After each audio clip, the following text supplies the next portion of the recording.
What's going on, Team TMO? It has been a little bit since I have done my Q&A video, or a Q&A video, period. So a little while ago, I actually asked all of you up here and on Twitter as well to submit a few questions that you have for me, and I would answer them within the Q&A videos. So with all of that said, I have my good friend Cameron behind the camera firing up some questions in which he is finding for me, and I'll be answering them. So here we go. The tech base. How do you get really smooth pans and tilts while shooting products? Any techniques? Honestly, I use a video head. A video head is what really makes the difference. I'll show a picture of the one I use somewhere within this video, and I'll link it down below as well. But I currently use the Manfrotto 502, but before that I was using the Manfrotto 128, I believe. But either option, the 128 being the cheaper option between the two, but still getting a good job done in terms of some nice smooth pans. But the video head is really what makes it possible. All-Nighter Pro. Are you planning to attend any events this year? For events this year, the ones that I would like to attend are Playlist and VidCon in particular. I'm not sure if I actually am, but if I do, I'll definitely let you all know. Eliza Chase.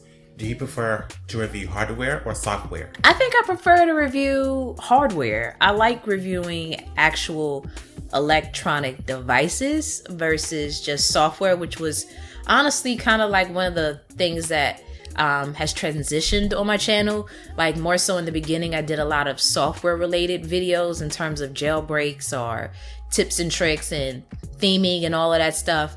And now I'm getting a little bit more into the hardware side by actually reviewing phones and products. But between the two, I like doing both, but I really like being able to get my hands on products, test those out, review them, and present to you all these items in which I'm testing. Carly Amato.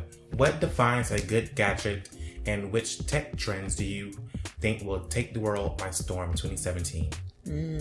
To me, the things that define a good gadget, I would say design is kind of high, because design is, believe it or not, the first thing in which you see. Before you hear any specs, you're looking at the device. So design is very key to grab my attention. Something else that makes the device good, I wouldn't just hone in on the tech specs. I would go beyond that and say how it performs in my day-to-day life.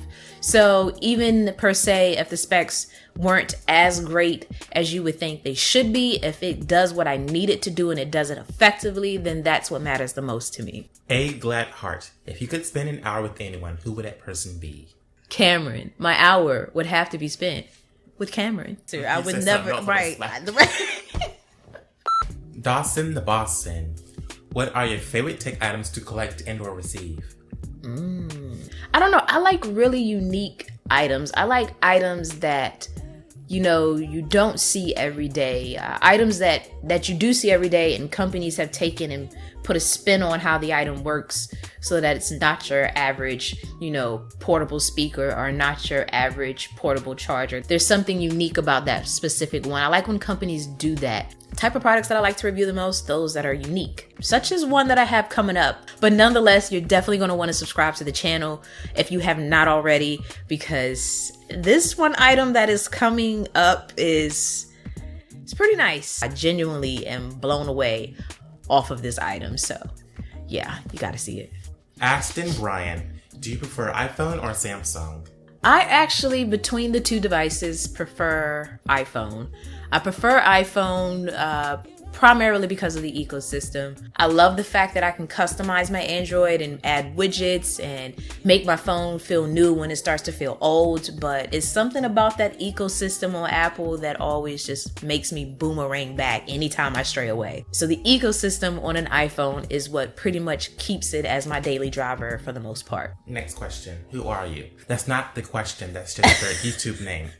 Oh my God. I was like, who are you? Like, how do I even begin to answer that? Do I want to answer that? Like, do I want you to know me like that? Like no, that's your name. Okay, cool. Who are you? Goals for with the face. All right.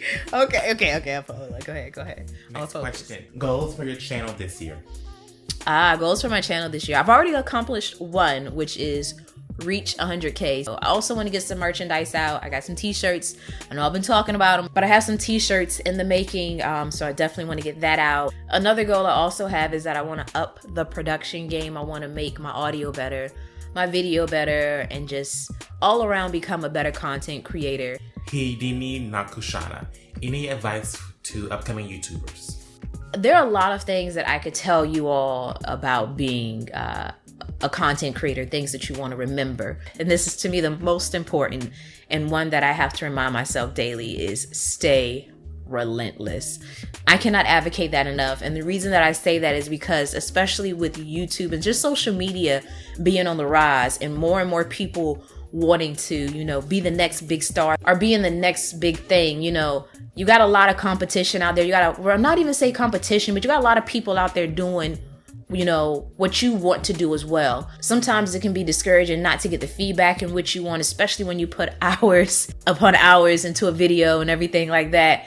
So sometimes just not getting the response that you would like or expected can be discouraging. Not being where you want to be by a certain time. Like I wanted to reach 100K, last year, before then even, and it took up until this year to get it. So it can be discouraging. It can be disheartening. It can make you want to stop or slow down. But that's when you got to go harder. You got to stay relentless, even when the roads get tough, when you feel like quitting. If this is something you want, stay relentless. Drac68. What's your educational background and how does that impact what you are doing? As far as my educational background, I have my bachelor's in psychology, and then I have my master's in instructional technology. The study of the mind, so to speak, ties in from psychology. And then instructional technology, I would tie that in regards to pretty much the way I present the content in which I'm talking to you about. But that's gonna sum everything up for this video. Thank you, Cameron,